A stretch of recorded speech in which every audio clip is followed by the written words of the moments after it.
Everyone could be muted though.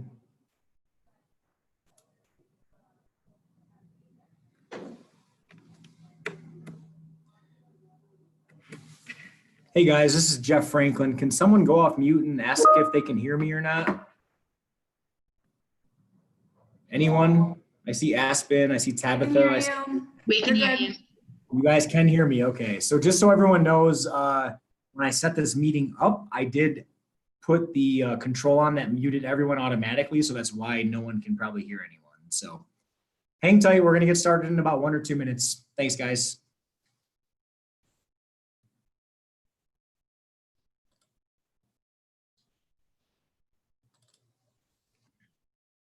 Okay.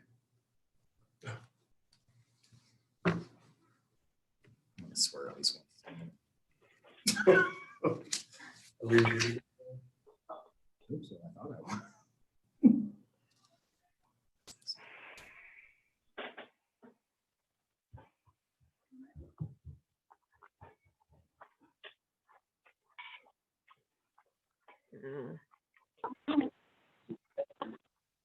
Hi, this is Maria Perez.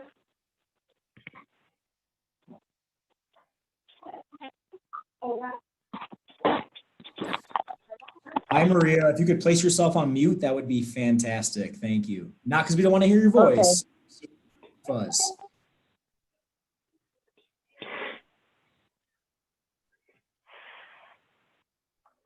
All right, guys, we're going to get started in 1 minute. Hopefully everyone has their agendas up and we will try not to take up too much of your time tonight.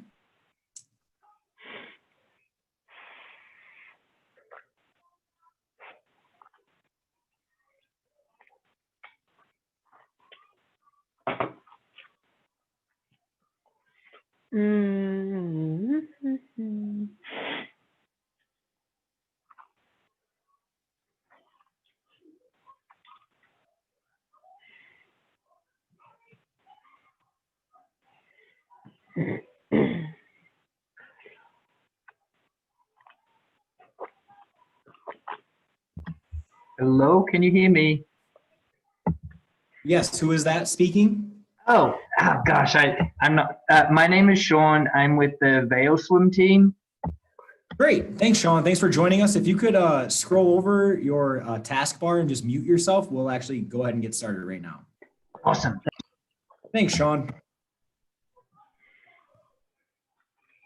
All right, guys, so we are going to go ahead and get started. Hopefully everyone can see my screen. My name is Jeff Franklin. I'm our Senior Director of Competitive Programs, and thank you for joining us on our 2020 Spring Preseason Conference Call for swimming.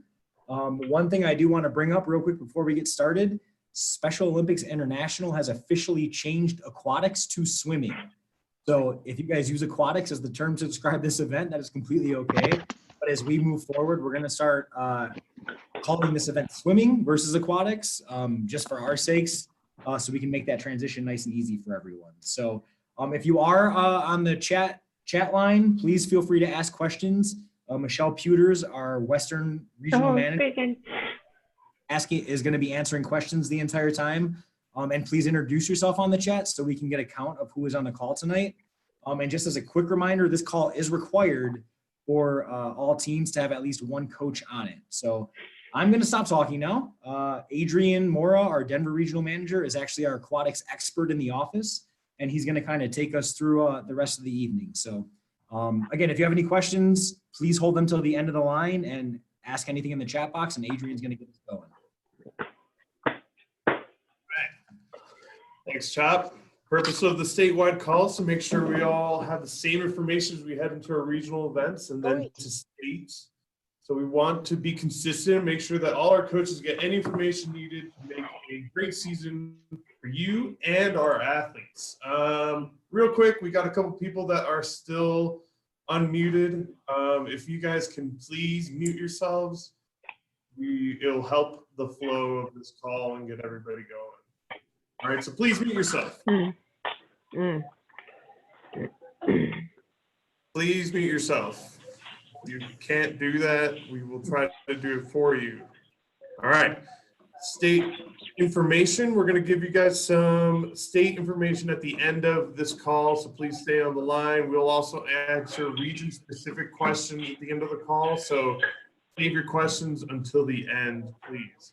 All right, regional and state dates. We got regionals in the West Saturday, May 9th at Bill Heddle's Rec Center. Entries are going to be due to Michelle on April 24th. May 8th will be a dance and dinner, and Michelle can elaborate on that a little bit at the end of the call. Denver Regional is going to be Saturday, April 25th at Arapahoe High School again. Entries are due to me on April 13th. As it relates to Denver, I will not be accepting any paperwork beyond April 13th. So if you don't get your entry form to me by April 13th, you will not be able to compete in the Denver Regional. So please get those in early and on time. Northeast, those are due to Lauren on April 15th. Sunday, April 26th will be the regional. That'll be at the Mountain View Aquatic Center in Loveland.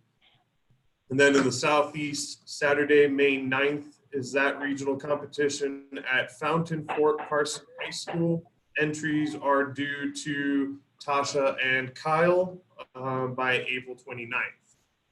State is going to be on June 12th through the 14th at Colorado Mesa University in Grand Junction. Regional managers will just take over the results from our regional competitions, and that'll just be what we use as your entries for state. You must attend regionals in order to compete at state.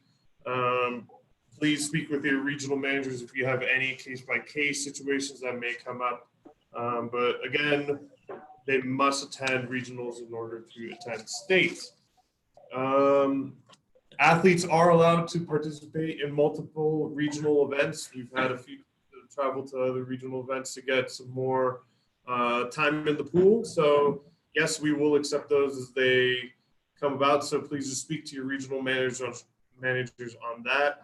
And then you do need 8 weeks of practice before state, and you must attend those regionals in order to attend state. All right, now we're going to go through forms here. First, we're going to go through the codes of conduct. And we're going to walk you through some of these. This is going to be really important for you guys as you guys get your practices going. I know some of you are already in the pool and practicing, but at your next practice or your first practice, highly recommend that you spend some time with your teams and review these codes of conduct. So first, you're going to go on the athlete code of conduct, the athlete partner code of conduct. Very straightforward. We want you to spend some time, just give copies of these to all your athletes and partners, and make sure that they're very aware of all the rules and guidelines that we've laid out here. Then collect a printed, a signed copy of each one of these, and then keep for your own records. We have had a few incidents over the last few seasons with athletes and partners who have broken the code of conduct or not adhered to it. So it's important that they are aware of it going into the season so they know all the parameters that we have for their conduct. Then we have a coach code of conduct. This one's going to be specific for you guys and your assistant coaches that are helping you out with the pool. Please take a moment to review all of these. A lot of this is just common sense stuff, but it is important that you spend some time, get to know it intimately. And then again, we would like for each one of you to sign this copy and keep for your records yourselves.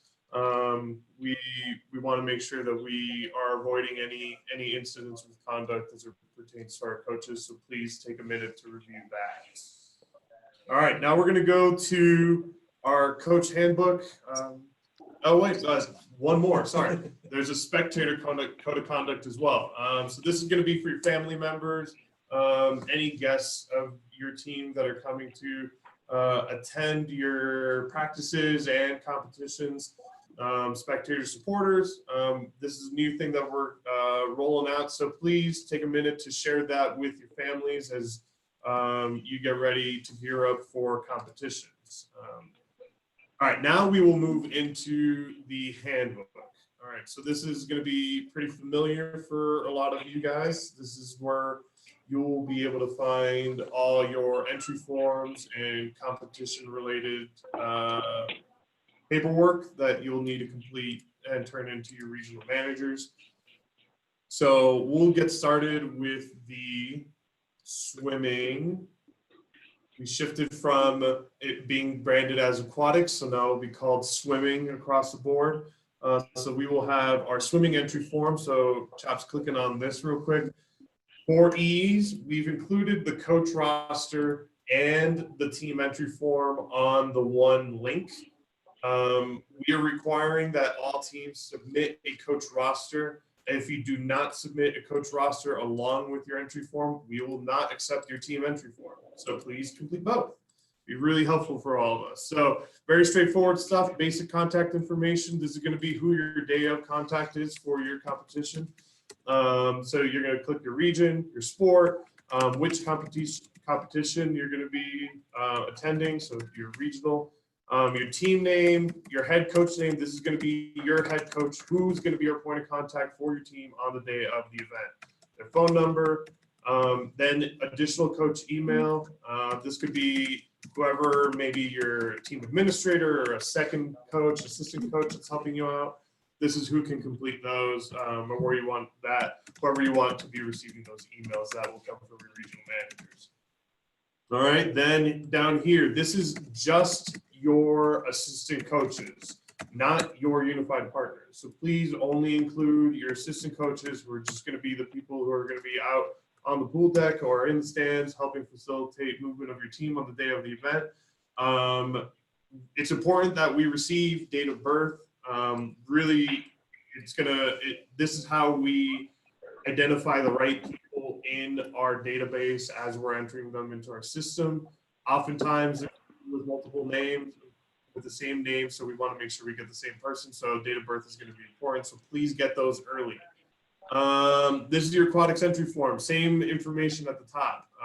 This is where you're going to enter your day of contact for your coach and team name. Athletes can participate in 3 events, so you can enter them on each one of these tabs. Again, date of birth, same thing applies. It's going to be really important that we get all of that from you guys, their gender, if they're an athlete or a partner, and then their times for each of the 3 events that they're going to be participating in, okay? That should be pretty much it for those forms. On the far right, you have a question. Do you plan on attending state? Yes or no. When in doubt, click yes. It's easier for us to remove you than it is for us to add you later. This is going to be super important. The meters or yards, where you are training and practicing, are you guys collecting those times in a meter pool or a yard pool? We have varying distances at each one of our regional and state pools. We'll use meters at some events and yards at a different one. We'll go into that a little bit later. So we need to convert those if you guys are participating or practicing and gathering your times at a different pool than the one that we are using in our competitions, okay? We got a sample entry form here. Sample entry form is just going to be your guide. This is how you want to complete yours as you're going through it. So feel free to reference this as a example of what you'll be completing on your form. All right, now we have lead up entry forms. Some of you will be having lead up swimmers who will be competing at both regional and state competitions. Same form, looks very similar to the one we just went through. All things change here are just the distances of the events that are offered for lead up. So please fill that out completely. Your scores are going to be submitted in a meter or yard time at the end. We will convert those.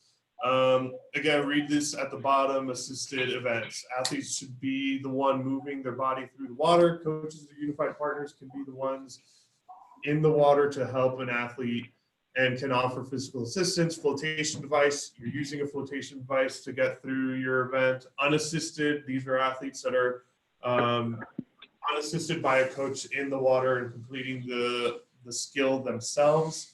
Kickboard, if you are an athlete using a kickboard, this will be the way you designate that, okay? And just to add that with the kickboard aspect, the teams are required to bring their own kickboards or devices to the events, just so you guys know. Okay, then we got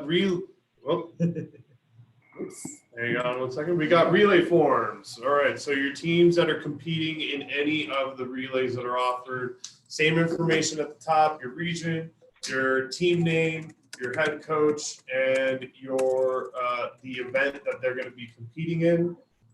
So the 4x100, 4x25, 4x50s, whichever event it's going to be. Then your relay team name.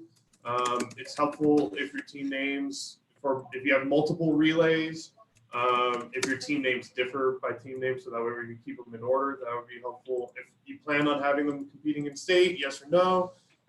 Then the names of your 4 athletes or partners that are competing in that, designate if they're the athlete or partner, date of birth, their event qualifying score. Then you have the opportunity to enter an alternate athlete or an alternate partner. What's important is that the order of the relayers stay consistent between regionals and state. So please keep that in mind as you're completing this form, going into your practices, that they remain the same going from one event to the next, okay? Here at the bottom, you'll check off which event you're going to be competing in. Make sure that you're listed in their competition order. We will not be able to change them. Co-ed teams will compete in a male division, okay?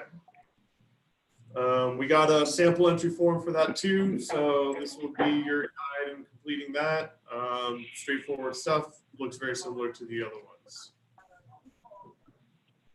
We are working on our order of events. So the order of events that we used last year for regional and state competitions is shifting a little bit. We're looking to stay consistent between regionals and state. So the order of events that we're using at state will be applied across all 4 regionals as well. What we're looking to do is shift some of the events that were typically run on Sunday at state. We're moving those into Saturday so that we alleviate a little bit more time on Sunday so that your teams can hit the road earlier and get home at an early time. You will need to email directly. We will send an email. The regional managers will send an email directly to you guys once we've solidified the final order of events. That'll come out probably in the next week or so. So keep an eye out for that. And then you can start training through your practices to remain consistent through our events. And that's going to be it for me on forms. Okay, great. Again, if you guys have questions, keep asking in the chat box. Anything that doesn't get answered now, we will answer at the end of the call as we go through. So I want to touch on a couple of things that we're going to change up for state. The biggest thing is our lead up events. In an effort to become more efficient at that outdoor pool at state, we will be divisioning and running the event by age group. So if you have a youth group of 8 to 15-year-olds, we're going to run all 10 of those events in a row with that specific group. And then we'll do the same thing for the 16 to 21-year-olds and then the adults as well. This is how we're going to run it at state. However, every regional event will have their offering pending what's best for that day and time. Unfortunately, as you guys all know, for those of you that have been here before and have done this before, sometimes we have a very strict time limit in the pools that we have for our regional events. So whatever event the regional manager feels best with when it comes to lead ups is how that's going to be run. So when you guys do have a regional event, if you have any questions, please reach out directly to your regional manager. But at state this year, we will run everything by age group. Another question we really get a lot of, and we want to put a big focus on with lead ups, is that all of the lead up events are required to start at the edge of the pool and not in the middle of the pool to end at the touch spot. The biggest reason for this is that ideally in competition form, we want our lead up athletes to eventually move into the traditional pool. And in doing so, they need to start at the edge of the pool and not in the middle of the pool. So it all ties together in that aspect. This year as well, just like last year, athletes can compete in any 3 events that we offer. It does not have to be 2 individual events in a relay. They can compete in 3 events as they see fit. And then as they transfer from regionals to state, if you have a lead up athlete, they are welcome to jump up if you feel they're strong swimmers and they're advancing enough in their competitive state that they can swim in the traditional pool. We will allow a lead up athlete to move up in an event at the state event. When those things do happen, again, please communicate with your regional manager, please communicate with Susan or myself, and we will make that happen moving forward. And then as we have been doing in the last couple of years, we will award the lead up athletes by team. So if you have a team of 8 lead up athletes, and as they get awarded at the awards ceremony, we will call up that athlete. For example, Bill Smith can come up and he swam in 3 events. We will announce Bill Smith as a gold medalist in event 1, as a silver medalist in event 2, and then a gold medal in event 3. And so he'll be able to be recognized individually as part of his team as we can move forward through the awards ceremony. Then touching on traditional events for important rules, just like with lead-up events, athletes can compete in 3 events total, and awards will happen at the completion of each race and or heat. One thing I do want to mention, I know we get some confusion with this at time, even with experienced coaches and swimmers, but most of the time we will run multiple heats at the same time to save on time. So if we have 3 heats in one race, that race will not be awarded by all the swimmers in that heat. So we could have 3 divisions in one race and multiple people could bring home a gold medal or a first place ribbon, if that makes sense. So that's all we have on important rule changes or anything of that nature. Does anyone have any questions so far that wants to speak online or on the phone? What was the name of the Western Pool? Sorry, the aquatic center for the regional. It was the Bill Heddles Rec Center. And if you can go to our calendar right now as well on the website, which if you're on the computer, I'm scrolling over right now.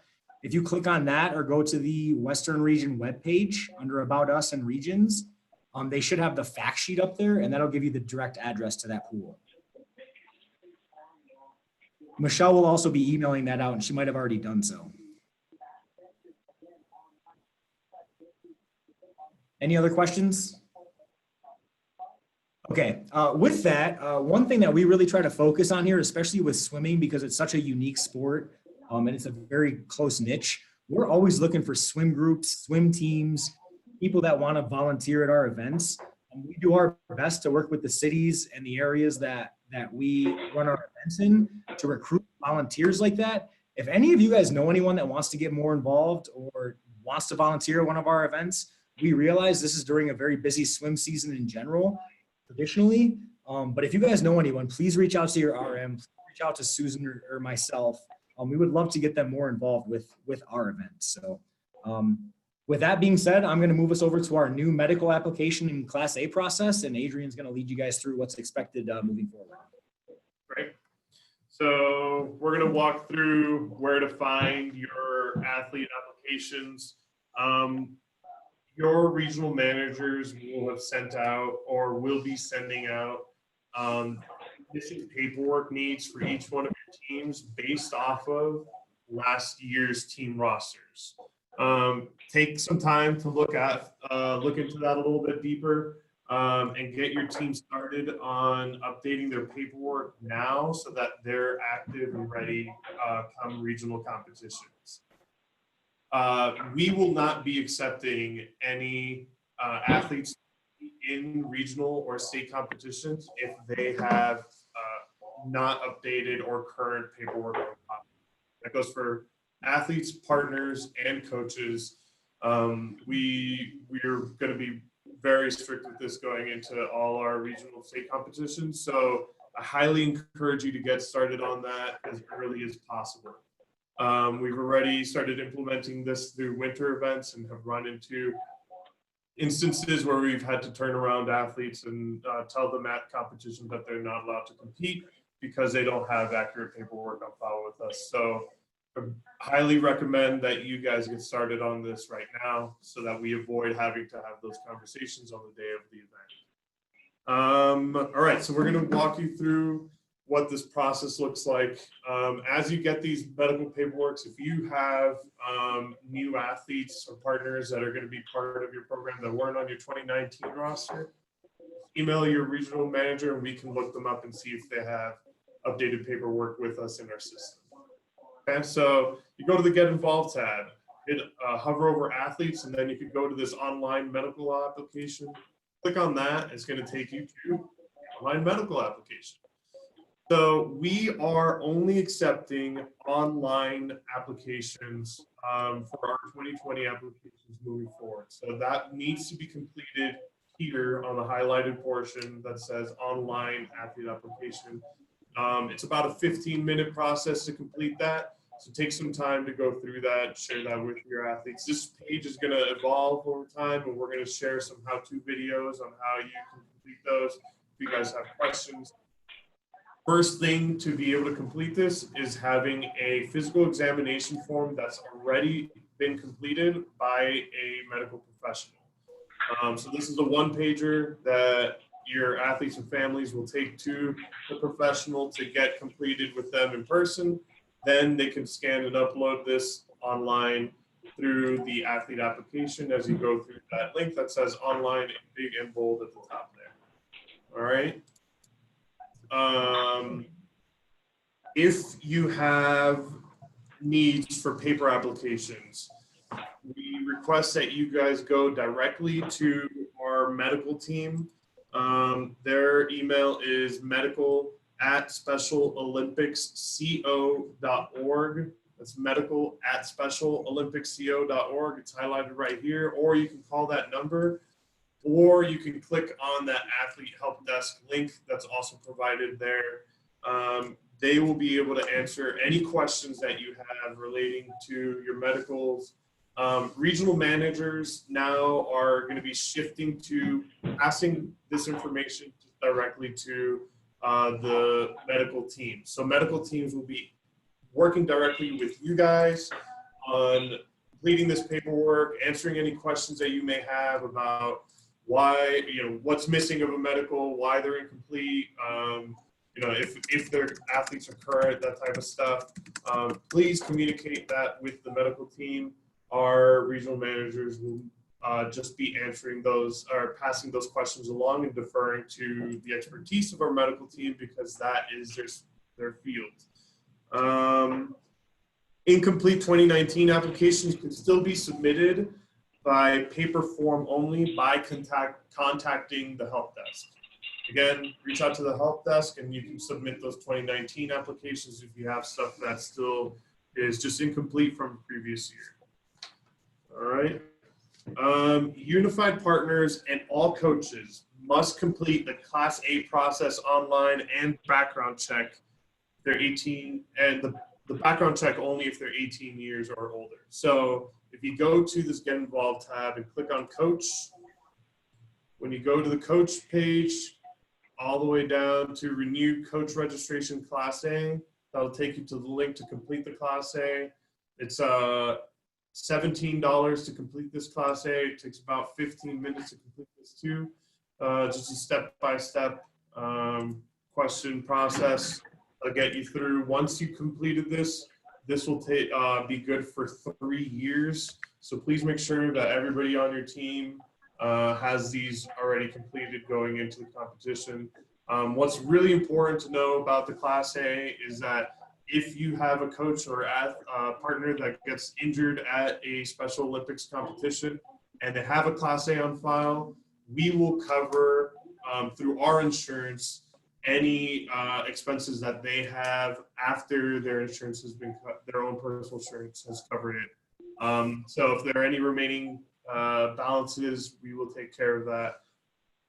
So having a Class A on file is very important, just for their own safety of your teams, and for insurance purposes. So I highly recommend it.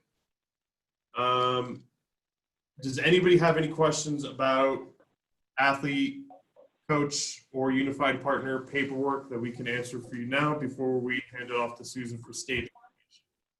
Sorry, it's Sean again with the question. Did you say there was a register for athletes? I'm a new coach for head coach. So is there a register for athletes that I can look up and or coaches in regards to valid current? Yes. So your regional manager, what team are you with? Vale Barracudas. Okay, so your Western regional manager, Michelle, she will be sending out just a packet with your missing paperwork from your team from last year. And if you didn't participate last year, you can just email her a list of your names with date of births, and then she can look those up for you and let you know where everybody stands. Thank you. Yep, you got it. Any other questions? All right, Susan, you're up. All right. I will go ahead and do a little bit of conversation about state. Before I get to that, just one quick reminder, when you're filling out the entry forms, just make sure that you download them before you fill them out. And I know a few of you guys have some bigger teams.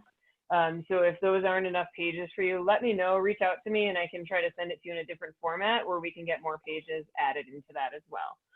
All right, moving on to state. Jeff, do you want to go ahead and pull up the fact sheet for us?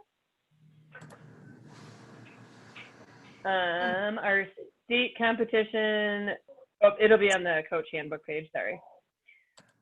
Our state competition will be held in Grand Junction again this year, and it will be held June 12th, 13th, and 14th. Opening ceremonies will take place on June 12th. And competition will take place on the 13th and 14th. A couple of things that I want you guys to keep in mind. Again, as Adrian said, you do not need to redo entry forms. What'll happen after your regional aquatics tournament, I will send you a list of scores that we had for regionals, and you can just let me know, email me back on who would be coming to state or not coming to state at that point. So there's no need to fill anything out. We're gonna try to keep that as simple as possible for you. So hopefully that will work out for you guys as well, okay? We will need you to fill out a housing form and a meal form. Those things will all be posted on the competition page as we get a little bit closer. And I will send that out to you guys, an email out to you guys reminding you that those need to be completed. As far as housing goes, I do my best to kind of rotate people through the bigger suites, so hopefully I'll continue to do that. And athletes and coaches, anyone staying in the dorm will need to bring their own, then you'll need to bring your own linens. So that'll be sleeping or sheets, pillowcases, towels, and blankets. You guys will be responsible for bringing that on your own to the competition. So that's something you're going to want to hopefully get out to your athletes sooner rather than later. And if that is a major issue, please reach out to us and we'll see what we are able to figure out for you as well. Okay. There shouldn't be too many changes to our schedule. Like Adrian said, we are updating the order of events. We're looking at a few different things for aquatics that we'll keep you posted on. We're looking to make sure that you guys have enough time to experience healthy athletes in Olympic Town, as well as get the full experience of the competition all the way through to awards. So we will keep you posted on that. Stay tuned for that new order of events. And there are no major changes with our swimming rules at this point, other than we're calling it swimming instead of aquatics. As Jeff said, we are going to run the lead-ups a little differently, so please keep that in mind. The events may take longer overall from start to finish. However, the time period that each athlete will be in the water and competing will be shorter. So if we're running all the events 2 or 3 times, we're having to reset, we're having to do all those different things. It's going to take a little bit longer.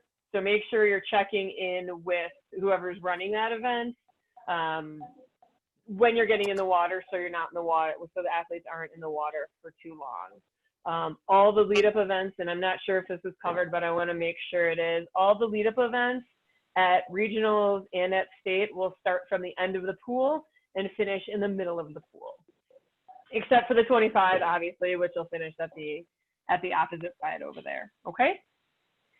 Opening ceremonies will take place on Friday night between 7:30 and 8 o'clock. We're still finalizing some details on that.